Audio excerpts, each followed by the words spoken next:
Have you ever felt like you said too much in a meeting? Well, maybe you shared something personal and immediately regretted it. We live in a world that's constantly buzzing with noise.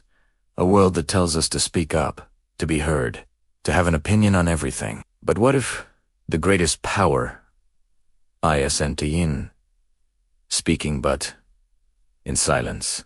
Today, we're going to explore a secret weapon used by ancient philosophers and modern leaders alike.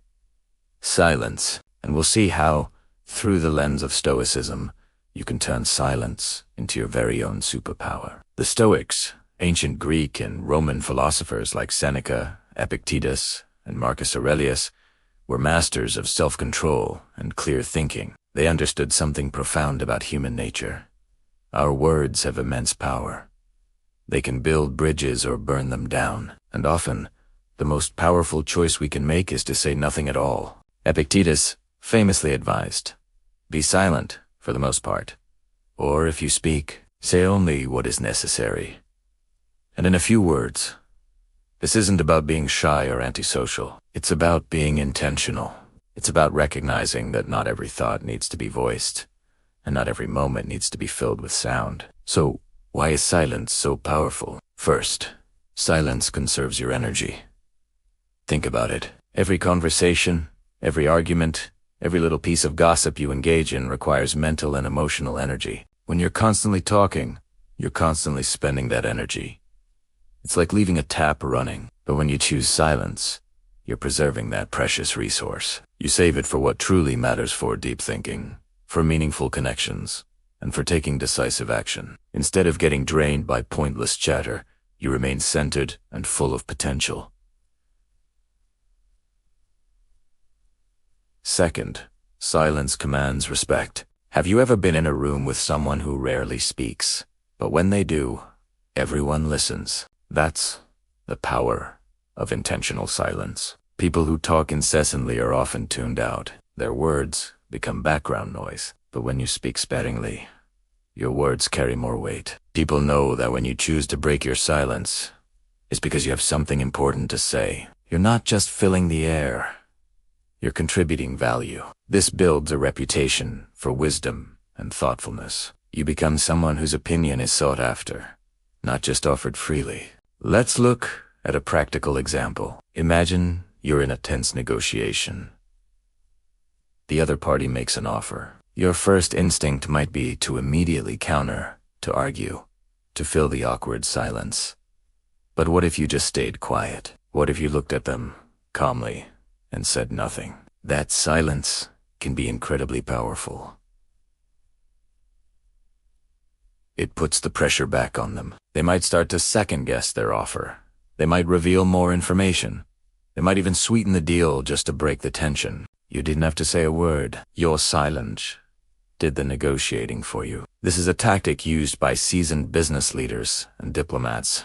For a reason it works. Another superpower of silence is that it gives you the space to truly listen and observe. The Stoic philosopher Zeno once said, "We have 2 ears and 1 mouth, so we should listen more than we say when you're not busy." Formulating your next sentence, you can actually hear what the other person is saying, not just their words, but the emotion behind them. You can observe their body language, their tone of voice. You gain a much deeper understanding of the situation. This ability to listen makes you a better friend, a better partner, and a better leader.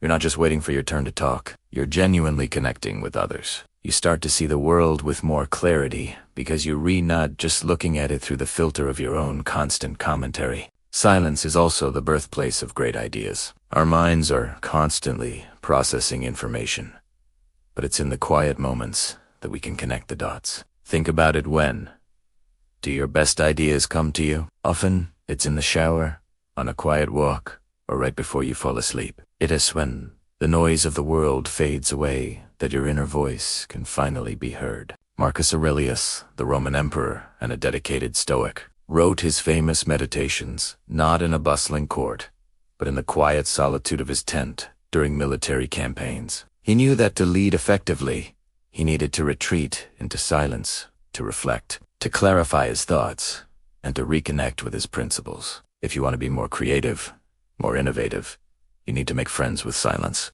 So how can we cultivate this superpower in our daily lives? It's simpler than you think. Start small. Try practicing the 3-second pause. Before you respond in a conversation, take a deep breath and count to 3 in your head. This small gap can be the difference between a reactive, emotional outburst and a thoughtful, measured response. You'll be amazed at how much this simple habit can change the dynamic of your interactions. You'll stop interrupting people and start truly hearing them. Another great practice is to schedule silence appointments with yourself. This could be just 10 minutes a day where you sit without your phone, without music, without any distractions. Just be with your thoughts. At first, it might feel uncomfortable. Your mind will race. But over time, you'll start to appreciate this quiet space. It's like a mental reset button. It helps you de-stress, recharge, and gain perspective on your day. You can also try taking a silent walk in nature, or even just eating a meal without the TV on. These small acts of reclaiming silence can have a huge impact on your mental well-being. It's also crucial to become a master of your own words. Before you speak, ask yourself the 3 Stoic gates of communication. Is it true? Is it kind? Is it necessary? If what you're about to say doesn't pass through these 3 gates, then perhaps it's better left unsaid. This isn't about censorship. It's about responsibility. It's about understanding the impact of your words and choosing them with care. This practice alone can save you from so much unnecessary drama and regret. You'll find your relationships improving because your communication becomes more honest, compassionate, and purposeful. Finally, remember that silence is not weakness. In our loud, extroverted world, it can be mistaken for passivity or a lack of confidence. But the opposite is true. Choosing silence is an act of supreme confidence. It shows you are comfortable in your own skin. You don't need to constantly prove your worth by talking. You have an inner stillness, a core of strength that doesn't need external validation. This is the essence of the Stoic mindset, finding power not in external circumstances, but within yourself. True power is quiet. It doesn't need to shout. So, I challenge you to experiment with silence this week. Try the 3-second pause. Schedule a few minutes of quiet time. Ask yourself if your words are true, kind, and necessary before you speak. See how it feels. You might find that by saying less, you communicate more. By being quiet, you become a better listener. And by embracing silence, you unlock a source of strength, clarity, and wisdom you never knew you had. It's a journey, not a destination, but it's one that can profoundly change your life. Silence isn't empty. It's full of answers. Thank you so much for joining me today on this exploration of a truly powerful, yet often overlooked, skill. If this resonated with you, let me know in the comments which tip you're going to try first. And don't forget to like and subscribe for more content on practical wisdom for modern life. See you in the next video.